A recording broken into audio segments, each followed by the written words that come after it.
नमस्कार। सीएनबीसी आवाज पर बिग बजट के ठीक पहले हम यह कार्यक्रम पेश कर रहे हैं, बिग आइडिया। इसमें हमारा इरादा है कि हम अपने अपने क्षेत्र के विशेषज्ञों से बात करें और उनसे पूछें कि वो एक बड़ा आइडिया क्या देने जा रहे हैं जो इस बजट में होना चाहिए और जिसके होने से न सिर्फ जिस इंडस्ट्री से वो जुड़े हुए हैं उसकी, बल्कि पूरे भारत की करीब सभी आम आदमियों की तकदीर बदलने में बड़ी मदद मिल सके। आज हमारे साथ हैं भारत की सबसे बड़ी स्टाफिंग कंपनी टीम लीज के चेयरमैन मनीष सबरवाल। मनीष, आपका स्वागत है। सीएनबीसी आवाज के लिए आपने वक्त निकाला, इसके लिए बहुत बहुत शुक्रिया। रोजगार के नाम पर आपसे बड़ा विशेषज्ञ मेरी समझ से आज की तारीख में भारत में कोई नहीं है और रोजगार इस समय भारत की सबसे बड़ी चिंताओं में से एक भी है, भारत की सबसे बड़ी उम्मीदों में से एक भी है। जिस तरह की नौजवान आबादी इस देश के पास है, कहा जा सकता है कि इतना बड़ा खजाना दुनिया में किसी और के पास नहीं है और आप उस विषय के विशेषज्ञ हैं।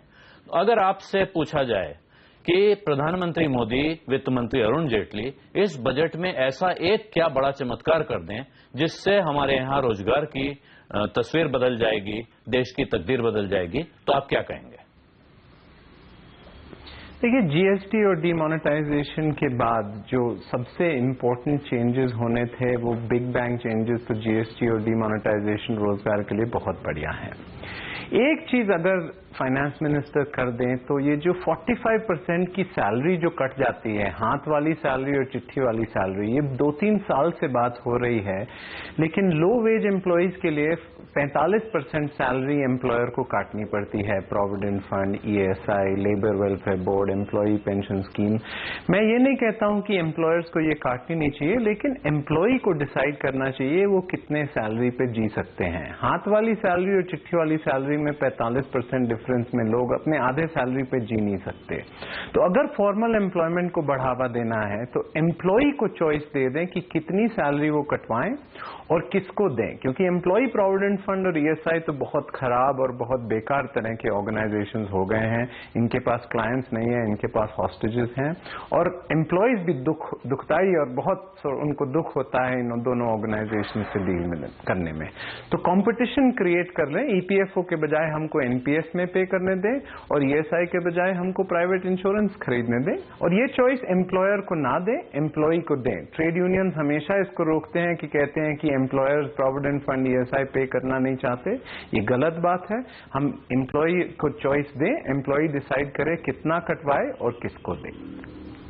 ये बहुत इंटरेस्टिंग बात आपने कही है। आप कह रहे हैं कि ये फैसला एम्प्लॉय के हाथ में छोड़ दिया जाए कि वो अपनी तनख्वाह में से कितना कटवाना चाहता है और कितना नहीं। लेकिन शायद जब ये प्रोविडेंट फंड का कॉन्सेप्ट आया था, आप इस बात से अच्छी तरह वाकिफ होंगे, तब ये था कि जब जवानी में आदमी नौकरी शुरू करता है तो वो कई बार बचत भूल जाता है और जब तक उसको बचत के लिए होश आता है या उसे याद आती है तब तक बहुत देर हो चुकी होती है। बहुत से लोग ऐसे हमारे आपके जानने वाले हैं जिनका रिटायरमेंट के बाद का गुजारा शायद प्रोविडेंट फंड से ही चलता है। और दूसरा जो ऑप्शन आपने दिया कि एनपीएस का ऑप्शन दिया जाए या प्राइवेट इंश्योरेंस कंपनी में जाने का ऑप्शन दिया जाए, वो कितना व्यवहारिक लगता है और क्या ये उस तरह का सेफ सिक्योर्ड ऑप्शन है आपकी नजर में जैसा कि अभी तक ईपीएफ रहा? हालांकि उसका, जैसे आपने कहा, हालत बहुत खराब है, रिटर्न बहुत बुरे आते हैं, बहुत अच्छे रिटर्न्स नहीं है, लेकिन क्या वो सुरक्षा जिसको भविष्य निधि के नाम से जाना जाता है, उस सुरक्षा का भरोसा कहीं और मिल पाएगा? जो पहला क्वेश्चन है कि 45% जीरो हो जाए, वो तो कोई कह नहीं रहा है। मैं बस ये कह रहा हूं कि 20% कर दें, 25% कर दें, शुरुआत में 30% कर दें। जो एम्प्लॉय कंट्रीब्यूशन प्रोविडेंट फंड को जाता है 12%, उसी में ऑप्शन दे दें कि उसको वॉलंटरी। तो zero, I think long term savings तो लोगों को करनी पड़ेंगी, फोर्स सेविंग्स अगर आप सोचें।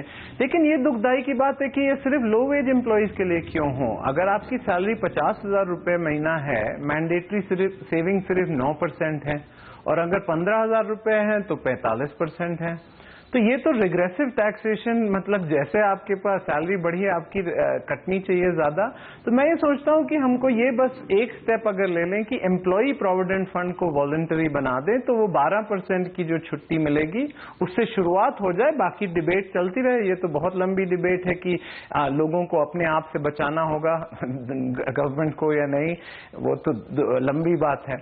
जो एम्प्लॉय प्रोविडेंट फंड और एनपीएस का आप सेफ्टी कंपैरिजन कर रहे थे, एनपीएस में जो डिफॉल्ट ऑप्शन है वो बिल्कुल सेफ है, उसमें 90% फिक्स्ड इनकम है और 10% इक्विटीज हैं जो प्रोविडेंट फंड में आज एलोकेशन है।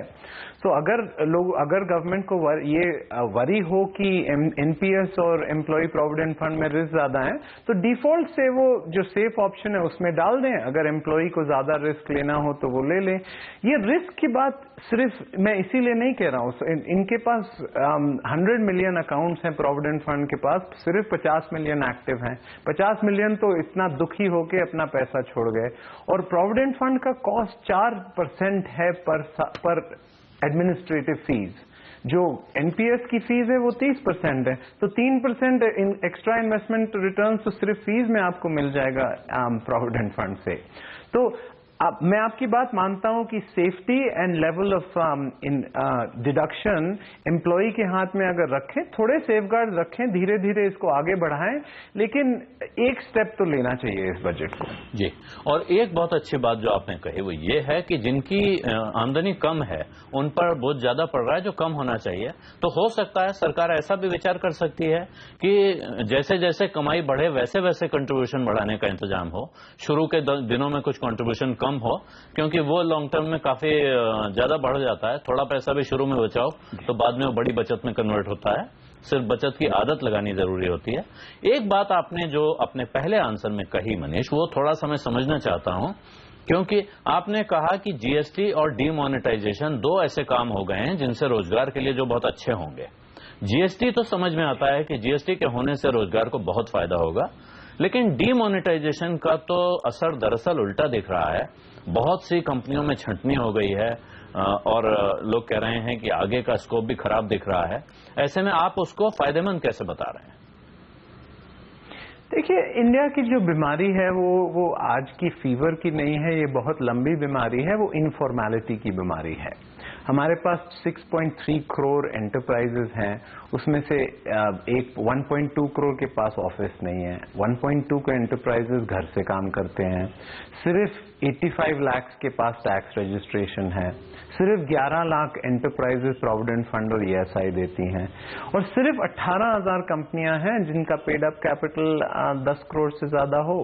तो इनफॉर्मेलिटी की जो बीमारी है इंडिया में, उसमें जीएसटी तो काम करेगी, लेकिन जो रिस्कलेस व्यू ऑफ इनफॉर्मेलिटी थी इंडिया में, वो डीमोनेटाइजेशन ने डिस्टर्ब करी है। अब इनफॉर्मेलिटी दो चीजों से आती है। एक जो रिस्कलेस व्यू ऑफ इनफॉर्मेलिटी थी वो डीमोनेटाइजेशन ने थोड़ी छेड़ी है उसको, और दूसरा रेगुलेटरी कोलेस्ट्रॉल जो कम करना पड़ेगा, वो इंपॉर्टेंट बात है। तो डीमोनेटाइजेशन अकेले जॉब्स के लिए पूरा फायदा नहीं कर सकती है, लेकिन अगर 20 चीजों में से डीमोनेटाइजेशन 10वीं चीज थी और 10 और चीजें जो गवर्नमेंट कर सके, अगर आधार नंबर फॉर एंटरप्राइज कर ले, अगर पेपरलेस प्रेजेंसलेस कंप्लायंस कर ले, अगर और ईज ऑफ डूइंग बिजनेस बढ़ा ले, तो जो एक जो जॉब्स बढ़ाने का प्लान 10 ईयर का प्लान है, वो 10 एक ईयर का प्लान नहीं है। तो इसमें GST, demonetisation, ease of doing business, जितनी 20 चीजें करनी है जॉब्स के लिए, सब होने पड़ेंगी। जो 10 लाख बच्चा हर महीना आएगा, उनको फॉर्मल जॉब चाहिए। इंडिया के पास नौकरी की प्रॉब्लम नहीं है, उनके पास वेजेस की प्रॉब्लम है। जिसको नौकरी चाहिए उसके पास नौकरी है, लेकिन उसको सैलरी नहीं मिलती जो उसको चाहिए। तो सैलरी बढ़ाने के लिए तो फॉर्मलाइजेशन करनी पड़ेगी। और अब जॉब मार्केट का प्रॉब्लम शिफ्ट हो गया है। 5 साल पहले मुझे जॉब मार्केट में कहते थे जॉब नौकरी दिला दो, अब लोग कहते हैं अच्छी नौकरी दिला दो। तो ये शिफ्ट बहुत इंपॉर्टेंट है।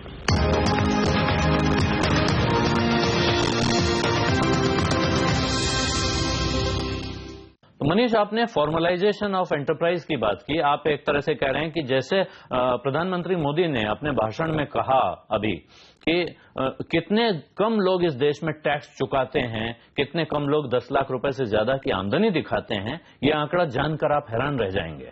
उसी तरह जो आंकड़े आप दे रहे हैं कि कितने एंटरप्राइज हैं, उनमें से कितने रजिस्टर्ड हैं और कितनी आमदनी दिखाते हैं, ये भी बहुत चौंकाने वाले आंकड़े हैं।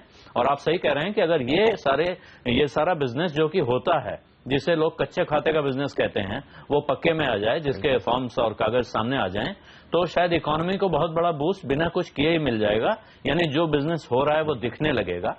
लेकिन आपने एक एंटरप्राइज के आधार नंबर की बात की, वो कैसे होगा? क्योंकि इंसान का आधार नंबर तो समझ में आता है, एक बिजनेस का आधार नंबर कैसे काम करेगा? थोड़ा इस पे अगर आप रोशनी डालें तो अच्छा रहेगा।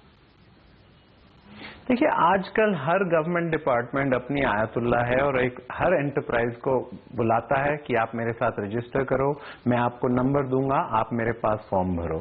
इसका ये नतीजा हुआ है कि हर एंटरप्राइज या कंपनी के पास 25 नंबर से ज्यादा गवर्नमेंट देती है।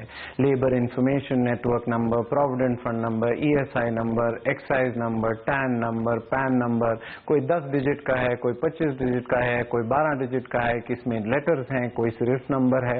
तो ये जो रेगुलेटरी कोलेस्ट्रॉल अब पिछले 30-40 साल से बिल्डअप हो गया है, अब इसको खत्म करना पड़ेगा। जैसे हमने आधार नंबर एक आदमी को दिया है, हम एक नंबर एंटरप्राइज को दे दें। अब ये बहस हो रही है कि नया नंबर दें या एक नंबर अडॉप्ट कर लें। सबसे कॉमन नंबर और सबसे जो प्रैक्टिकल नंबर है वो पैन नंबर है। हर एंटरप्राइज के पास ऑलमोस्ट 85 लाख के करीब है। तो हमको ये गवर्नमेंट से विनती है कि इस बजट में वो अनाउंस कर दें कि पैन नंबर को वो यूनिवर्सल एंटरप्राइज नंबर बना देंगे, और जिस गवर्नमेंट डिपार्टमेंट को जिसके पास रजिस्ट्रेशन हो, जिसके पास पेपर भरना हो, वो यूनिवर्सल एंटरप्राइज नंबर यूज कर ले, पैन नंबर। ये जो है एक प्रीकर्सर, दूसरी वेरी इंपॉर्टेंट आस्क है इंडस्ट्री की गवर्नमेंट से कि ये पेपरलेस, बिना कागज के, बिना जाए और बिना कैश, पेपरलेस, प्रेजेंसलेस, कैशलेस कंप्लायंस कर लें। अभी 4 लाख के करीब, 6 लाख के करीब पेड़ हर साल काटते हैं हम लोग कागज भरने में, A4, A3, डुप्लीकेट, ट्रिप्लीकेट, और गवर्नमेंट उसको क्रॉस रेफरेंस नहीं कर सकती। तो यूनिवर्सल एंटरप्राइज नंबर एक बहुत इंपॉर्टेंट मूव होगा, क्योंकि 25 नंबर चले जाएंगे, लेकिन वो पेपरलेस, प्रेजेंसलेस कंप्लायंस पोर्टल के लिए बिल्कुल इंपॉर्टेंट बेसिस है और प्रीकर्सर है। जी, ये भी फिर उसके बाद आपने एक और नया एंगल इसमें दे दिया है, जो आप कह रहे हैं कैशलेस, पेपरलेस। क्योंकि जब आप आधार नंबर की बात कर रहे थे, उसके बाद कैशलेस तो मेरे दिमाग में आ रहा था, लेकिन कैशलेस, प्रेजेंसलेस और पेपरलेस, ये सरकार अपने कंप्लायंस को बना दे, इसको कैसे बनाएंगे? और क्या कोई ब्लूप्रिंट आपके दिमाग में है कि सरकार कैसे और कितनी जल्दी इसे लागू कर सकती है? 12 महीने में जो 44 सेंट्रल लेबर लॉज हैं, मेरा तो ये विनती होगी कि इसी से शुरू करें। ये 44 लेबर लॉज सेंटर के कंट्रोल में हैं, कोई स्टेट इन्वॉल्व नहीं है, बहुत सिंपल इसका इलेक्ट्रॉनिक पोर्टल होगा। तो जब यूनिवर्सल एंटरप्राइज नंबर या universal enterprise authority government form करे, वो हमको ये सबको पैन नंबर दे दे, हम एक पोर्टल में जाके अपना नंबर भरें, अपना प्रोविडेंट फंड वहां भर दें, अपना ESI का फॉर्म वहां भर दें, अपना फैक्ट्रीज एक्ट का वहां भर दें, जितने 44 लेबर लॉज हैं उसका वहां पे हम कंप्लायंस कर लें। प्रेजेंसलेस, हमको गवर्नमेंट ऑफिस नहीं जाना पड़ेगा, बाबू हमको घुमाएगा, और कैशलेस वहीं पे हम पेमेंट कर दें। तो गवर्नमेंट को भी पता चलेगा कि अरे भाई ये ESI भर रहा है, ये EPFO क्यों नहीं भर रहा, ये लेबर वेलफेयर बोर्ड का पेमेंट कर रहा है, ये EDLI का पेमेंट क्यों नहीं कर रहा है। तो कंप्लायंस गवर्नमेंट को अगर बढ़ाना है, वो बिग डेटा और IT से होगा, और इंस्पेक्टर्स और बाबुओं को लगाने से भी नहीं होगा। फॉर्मेलिटी बहुत इंपॉर्टेंट है, और ये तीनों कनेक्टेड हैं। जो पेरोल कॉन्फिस्केशन ऑफ 45% आज होता है, जो यूनिवर्सल एंटरप्राइज नंबर 25 नंबर के बजाय, और पेपरलेस, प्रेजेंसलेस, कैशलेस, सब फॉर्मेलिटी को बढ़ाने के लिए बहुत इंपॉर्टेंट है। तो ये तो 3 आपने बहुत महत्वपूर्ण एक दूसरे से जुड़े हुए सुझाव दिए, और ये सारे रोजगार के सुझाव हैं उन लोगों के लिए, उन एंटरप्राइज के लिए जो लोगों को रोजगार दे रहे हैं, या उन लोगों के लिए जो ऑलरेडी रोजगार में हैं, या शायद जिन्हें रोजगार मिल चुके हैं। अब एक दूसरा सवाल है, और उसमें 2 नए एंगल जुड़ गए हैं मनीष, इसलिए वो पूछना आपसे महत्वपूर्ण है, क्योंकि आप इस बाजार पे बहुत गहराई से नजर रखते हैं। एक, अमेरिका में ट्रंप साहब आ गए हैं, जिन्होंने अचानक भारत के जॉब मार्केट को एक बड़ा झटका दे दिया है। और दूसरा, भारत में 5 राज्यों में चुनाव होने जा रहे हैं, जो चुनाव इस बजट के आने के बाद होंगे। वहां, और उसके बाद भी और चुनाव होने हैं, तो इस सरकार की नजर वहां भी होनी चाहिए, क्योंकि देश में जितनी बड़ी संख्या में नौजवान इस वक्त तैयार हैं रोजगार के लिए, उनको उनका पेट भरे बिना गुजारा नहीं है। तो रोजगार से पहले नौबत आती है एजुकेशन की, क्योंकि ये शिकायत कई बार हो चुकी है, आपसे हमारी पीछे बात हुई है कि लोग एजुकेटेड तो हैं लेकिन नौकरी के लिए क्वालिफाइड नहीं है, एम्प्लॉयबल नहीं है। इस समस्या को दूर करने के लिए ये सरकार इस बजट में क्या कुछ कर सकती है? सबसे इम्पोर्टेंट रियलाइजेशन, अब स्किल्स पे तो 10 साल से काम हो रहा है, अब ये रियलाइजेशन आ गया है कि हम बच्चों को 6 महीने में ये नहीं सिखा सकते जो उनको 12 साल में सीखना था। तो K-12 एजुकेशन, जो रीडिंग, राइटिंग, अरिथमेटिक और सॉफ्ट स्किल्स का फाउंडेशन जो होना चाहिए, ये जो स्कूल के बच्चे निकल रहे हैं उनके पास नहीं है। और ये जो right to education act pass किया था 5 साल पहले, वो स्कूल बिल्डिंग्स को कंफ्यूज करता है बिल्डिंग स्कूल्स के। वो सिर्फ इनपुट फोकस्ड है कि कितना प्लेग्राउंड है, कितना बिल्डिंग है, कितने टीचर हैं, वो इनपुट होता है। हमको लर्निंग आउटकम्स में आउटपुट चाहिए। सो राइट टू एजुकेशन एक्ट को अगर गवर्नमेंट डिसाइड करे कि उसको अमेंड करे और राइट टू लर्निंग एक्ट बना दे, क्योंकि हमने बच्चों को स्कूल में दाखिल कर दिया है, हमारा एनरोलमेंट रेशियो 110% पहुंच गया है, मतलब जो बच्चे बाहर गिर गए थे वो वापस आ रहे हैं, लेकिन हमारे पास लर्निंग आउटकम्स नहीं हो रहे। तो पिछली जंग जो हम लड़ रहे हैं एनरोलमेंट की, वो तो हम जीत चुके हैं। अब लर्निंग आउटकम्स के लिए अगर गवर्नमेंट डिसाइड कर ले कि राइट टू एजुकेशन एक्ट को अगले 18 महीने में वो राइट टू लर्निंग एक्ट बना दें, तो बहुत फायदा होगा स्किल्स और कॉलेज इकोसिस्टम के लिए। ये कैसे, आप जैसे राइट टू लर्निंग कह रहे हैं, वो राइट टू लर्निंग क्या होगी? क्योंकि हम लोग जब रोजगार में आजकल बात करते हैं तो एक क्वांटिफाइबल आउटपुट की बात करते हैं, तो इसको कैसे हम पहचानेंगे कि लर्निंग हुई या नहीं हुई? लर्निंग आउटकम्स मेजर करने में बहुत जैसे काफी लर्निंग आउटकम्स, जैसे आज ही असर की रिपोर्ट आई है, जो असर हर साल रिपोर्ट रिलीज करता है स्कूल आउटकम्स की, कि इतने बच्चे राजस्थान में नहीं पढ़ सकते हैं जो 8वीं कक्षा में है, 4th कक्षा की हिंदी नहीं पढ़ सकते या मैथ नहीं कर सकते। तो असर ने शुरुआत एक करी है, लेकिन लर्निंग आउटकम का मॉडल बनाना मुश्किल नहीं है। एजुकेशन ब्यूरोक्रेसी और एजुकेशन आयतुल्लाज और टीचर यूनियंस और जो आर्थराइटिस और कोलेस्ट्रॉल सेट इन कर गई है एजुकेशन ब्यूरोक्रेसी और स्कूल सिस्टम में, उसके लिए परफॉर्मेंस मैनेजमेंट करना पड़ेगा। आज तो कोई फियर ऑफ फॉलिंग या hope of rising education schools में होते नहीं है। 25% गवर्नमेंट टीचर स्कूल नहीं आते हैं। अब उनको पढ़ाना तो दूसरी बात है, वो तो स्कूल ही नहीं आते, तो उनको डंडा मारना पड़ेगा। तो लर्निंग आउटकम्स मेजर करने में ये हमको पता चल जाएगा कि हम इतना पैसा खर्च कर रहे हैं, हमारे स्कूल्स की बिल्डिंग्स काफी अच्छी हैं, लेकिन जब बच्चे निकलते हैं उनको रीडिंग, राइटिंग, अरिथमेटिक, आप उन्हीं 3 चीजें सिखा दीजिए, हम खुश हो जाएंगे। हम उनको सेल्स पीपल 6 महीने में बना देंगे, लेकिन बिना रीडिंग, राइटिंग, अरिथमेटिक और सॉफ्ट स्किल्स के बिना हमारी बहुत मुश्किल हो रही है। और हम सीख भी चुके हैं कि 6 महीने में हम नहीं सिखा सकते उनको रीडिंग, राइटिंग, अरिथमेटिक और सॉफ्ट स्किल्स।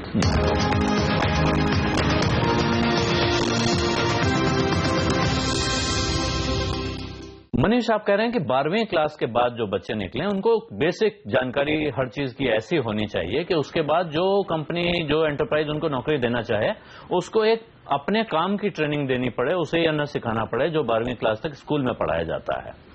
ये तो समझ में आ रहा है, लेकिन एक चीज, आप तो इससे रोज 2-4 होते होंगे, एजुकेशन का जो काम है हमारे देश में, वो कुछ बहुत ही ओपेक सा काम है। वो या तो कुछ पॉलिटिशियंस के हाथ में है या सरकार के हाथ में है या कोई इन्फ्लुएंशियल लोग हैं जो एजुकेशन के काम में लगते हैं। आपको ऐसा नहीं लगता है कि ये एजुकेशन, जो कि एक्चुअली इंडस्ट्री नहीं है, ये ट्रस्ट के नाम पे चलता है, चैरिटेबल काम माना जाता है, लेकिन ये किसी इंडस्ट्री से भी बहुत खराब हालत में है, और इसको किसी नए नजरिए से देखने या एक नए अंदाज में रेगुलेट करने की जरूरत है?